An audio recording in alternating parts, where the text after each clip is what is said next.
Tonight's first speaker is Professor Mark Stanley.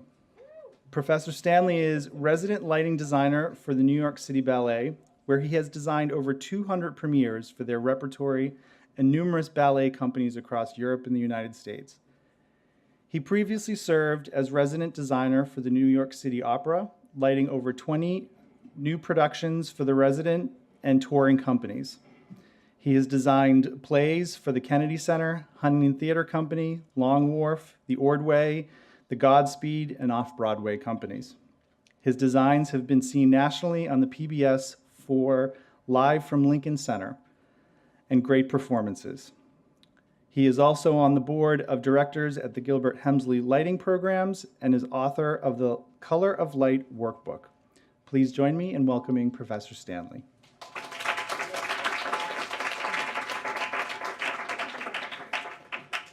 Thank you.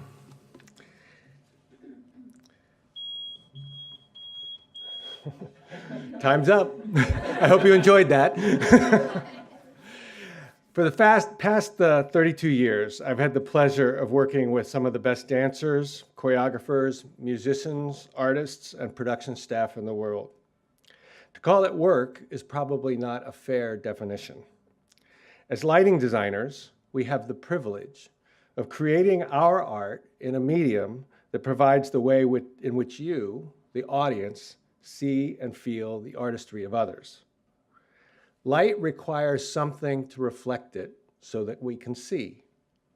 What better surface than the human form moving through space, time, with beauty, grace, and seeming effortlessness to be that surface. You've heard it said, everything is beautiful at the ballet. Hopefully that's true for the audience, but behind the curtain, it can be a completely different story. Take off the pointe shoes, turn on the work lights, and it's a very different world. Ballet is hard work, sweat, blisters, years of training, endless hours of rehearsal, performance, hard floors, cold temperatures, bright lights, stuffy costumes, makeup, hairspray. For a dancer, it's repeat and repeat and repeat again and again. And so too is the work behind the scenes. A typical day at the New York City Ballet starts at 8 a.m. Stagehands begin to remove the scenery left from the performance the night before. Electricians set up new lighting equipment needed for the coming day. Color is cut, new fixtures and scenery installed. Cue sheets and spreadsheets are printed and revised. The prop crew cleans the floor and organizes an orchestra pit for the day's rehearsals. It's detailed, professional, skilled, and demanding. Once everything is prepared, there's a moment when the stage is turned over to just lighting.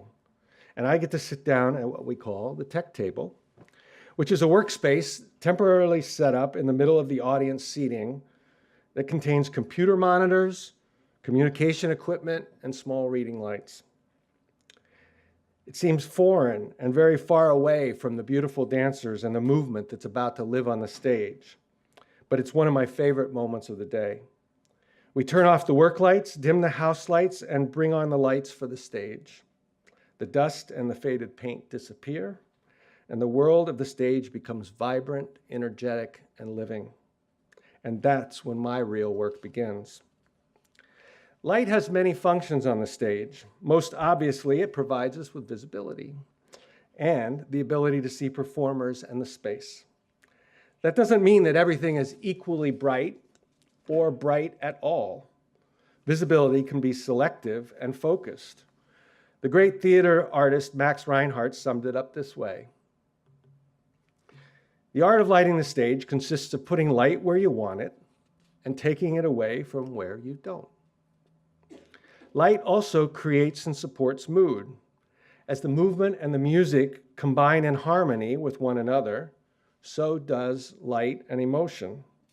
It doesn't tell us how to feel, but it heightens the emotions of the moment and connects us visually with what our other senses are leading us to feel.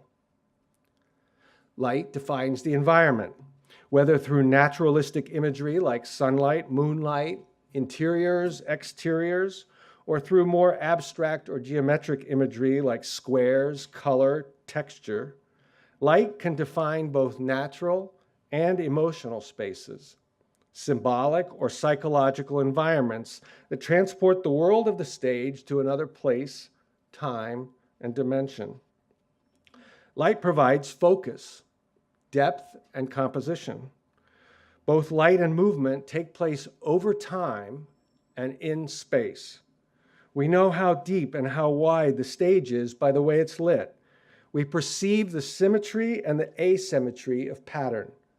We are subconsciously told where to look through the contrast of brightness, shadow, color, form, angle, tempo, rhythm, and movement. These primary qualities of light are the tools a lighting designer uses every day to reveal and support the performer. They support the narrative themes and they support the emotions that are brought to the stage. They can play a dominant role in our theatrical experience, or they can recede into the background like the perfect picture frame.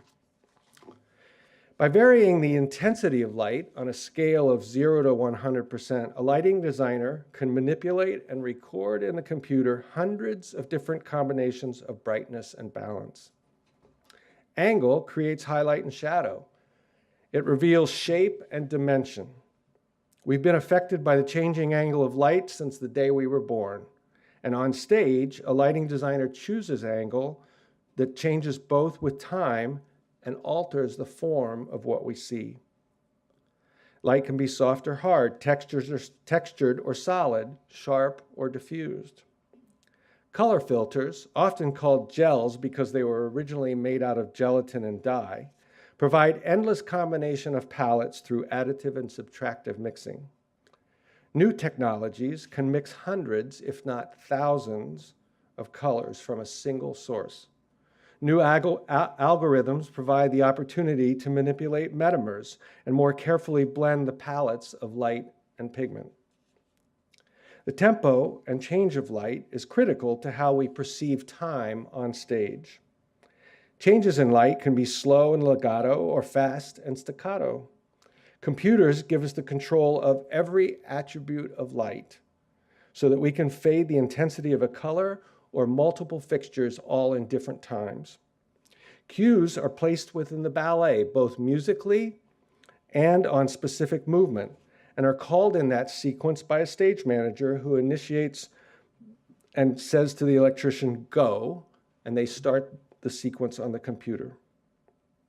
In a 30-minute ballet, there can be anywhere from 1 to several hundred changes of light.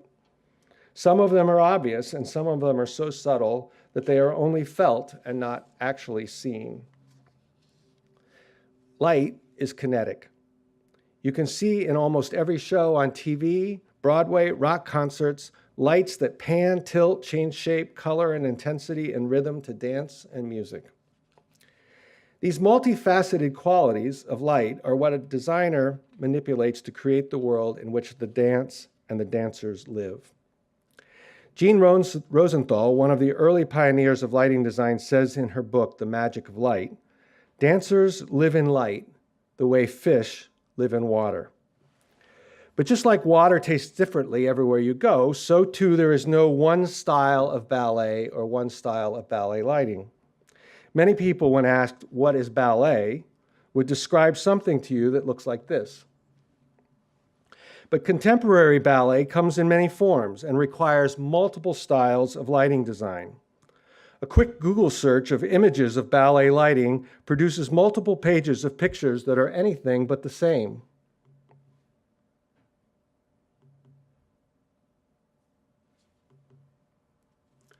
Story ballets are, of course, still very popular.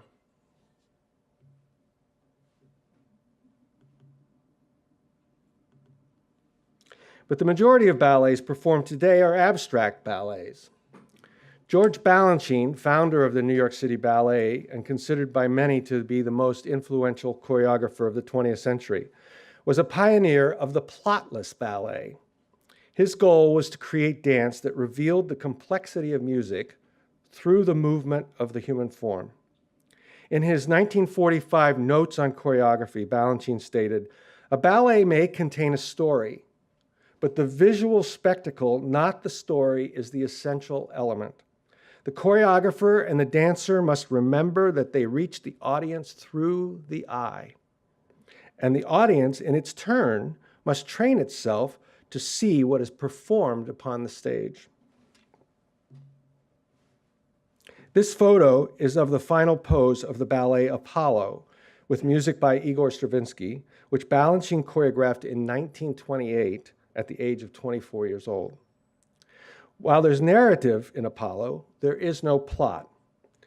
And this, along with the work of many other choreographers in the 20th century, helped to transform ballet from those early tableaus and shapes to what we know as ballet today. There is a group of Balanchine ballets that are often called black and white ballets because of the simple design of the costume.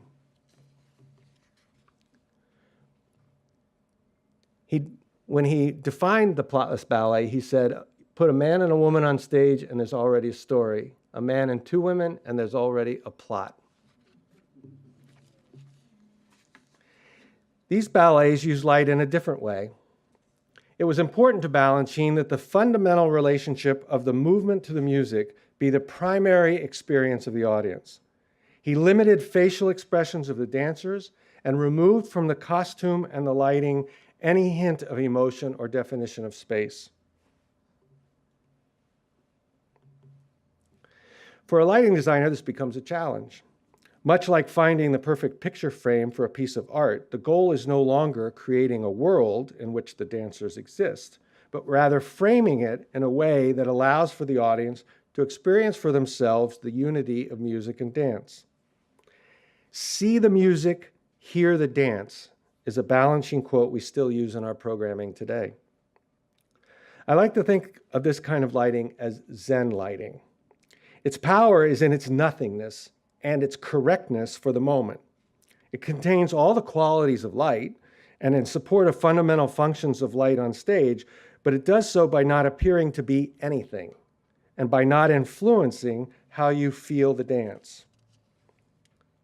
To say that there's only one style of lighting at New York City Ballet would be misleading. We have over 250 active ballets in the repertory. Each ballet has a unique set of cues that supports and frames the movement and the space. The goal is to create a unique environment that helps elevate the audience's experience and their connection to the work. There's jazz, Broadway, realistic scenes, abstractions,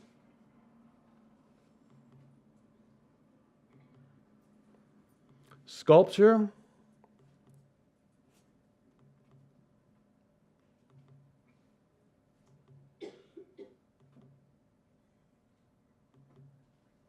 light as architecture,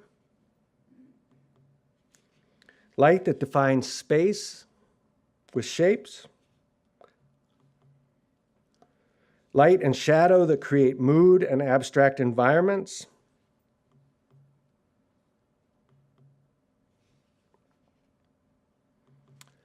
and projection and video are an ever-increasing part of design for ballet and dance.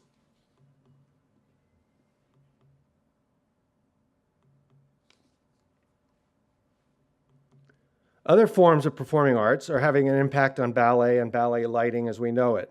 Movement theater, contemporary dance, and ballet have all blended together to alter our definition of the art form and forces us to rethink the way we design lighting.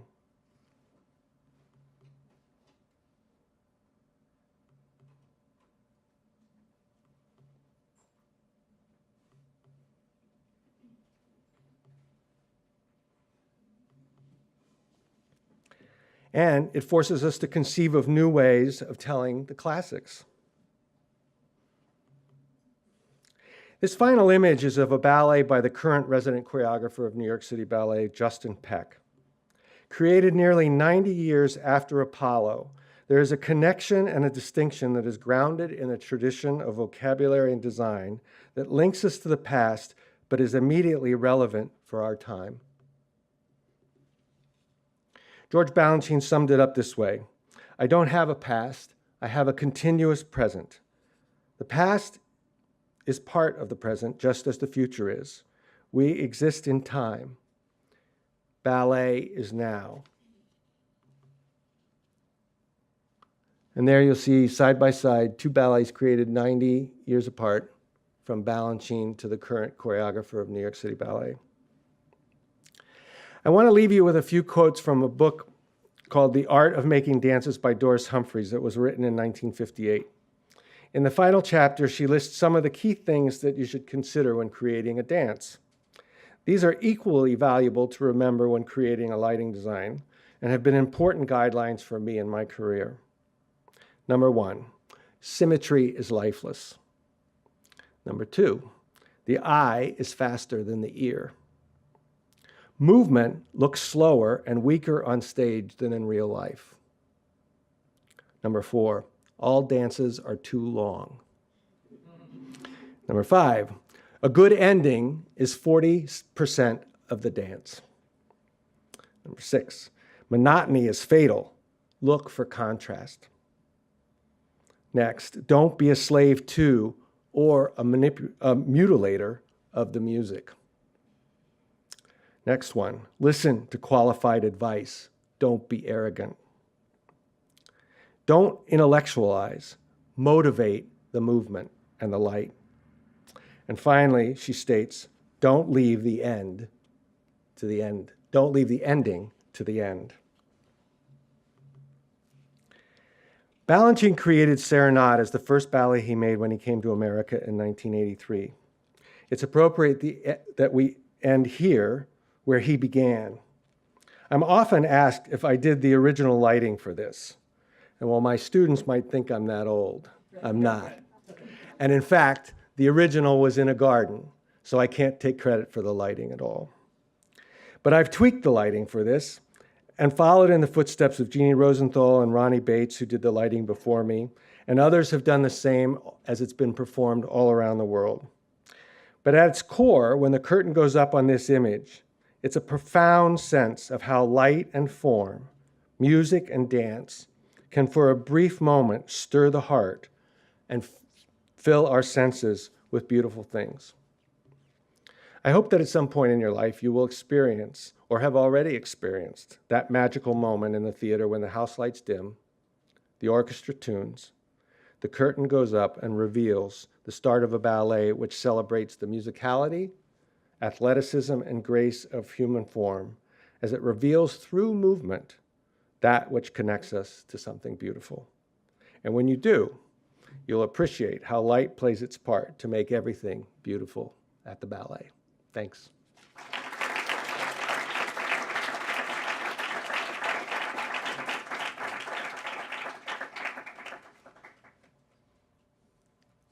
Some questions?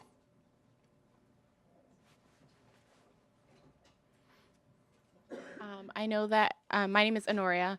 I know that you've been on the other side, like doing lighting and things. Have you been Have you experienced ballet yourself? This is one of God's little jokes. I don't have a movement bone in my body. I love music. I love dance. I can feel it. I can't do it.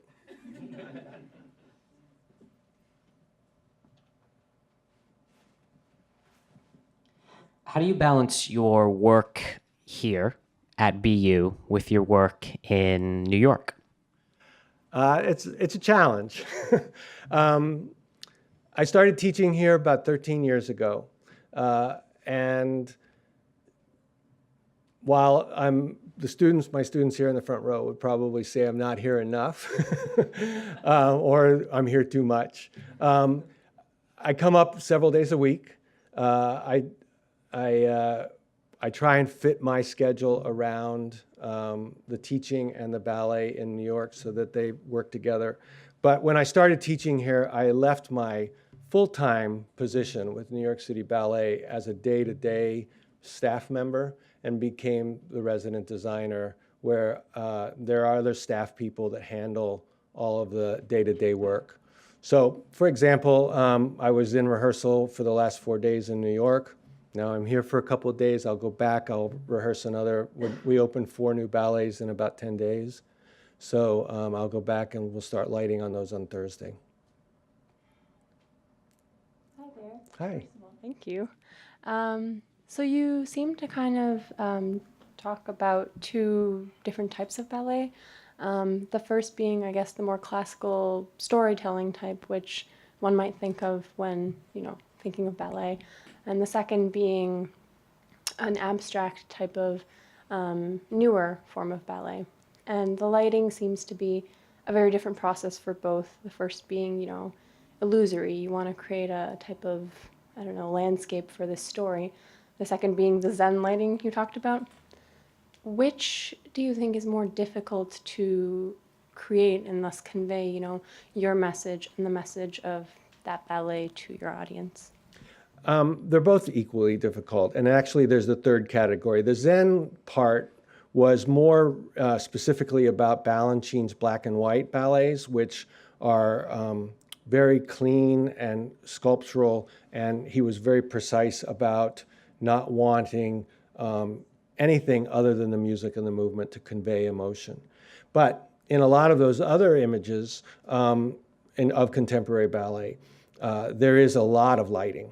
And in fact, the young choreographers, having been influenced by MTV and rock and roll and all of those things, almost demand a lot of lighting, very visual. I mean, you can see, we just did a ballet festival in May and June of 40 contemporary works, and there were over 3,000 light cues in those 40 works. Whereas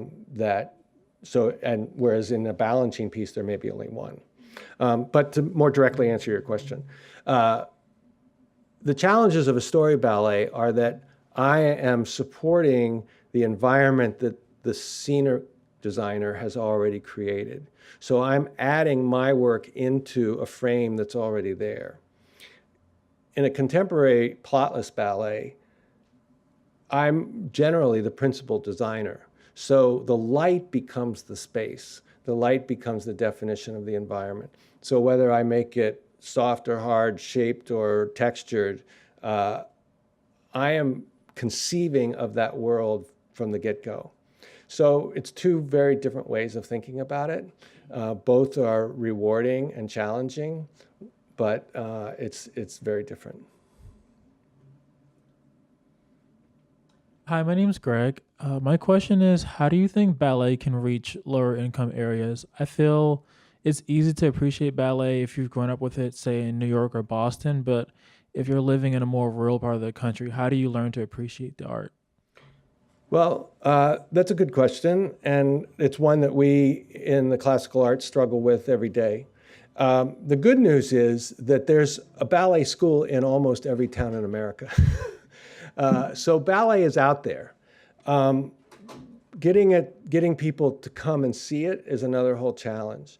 One thing we've done at New York City Ballet is to create evenings that are specific to targeted audiences. So more diverse audiences, younger audiences. The sad thing is that not only does New York City Ballet have this problem, but opera companies and symphonies do too, is that the ticket buying population is aging.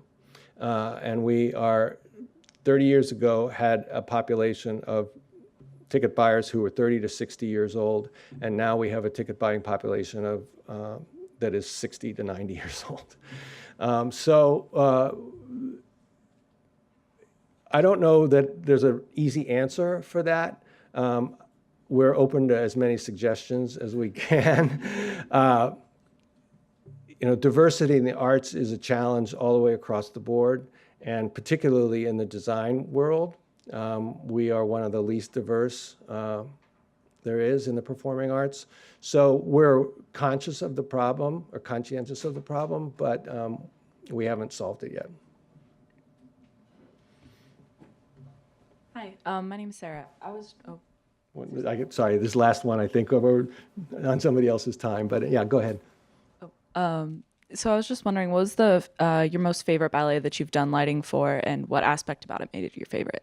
All right, I'll make that answer really brief. The Sleeping Beauty, which was one of the slides I showed you, was a 3-year labor of love, and probably to this day the one I'm most proud of. We initiated a huge number of new technologies and new ways of designing for that, and I worked so carefully with the set designer over that 3 years, and we really sort of did something unique that I think no other company in the world does, so I'm most proud of that one. Thank you.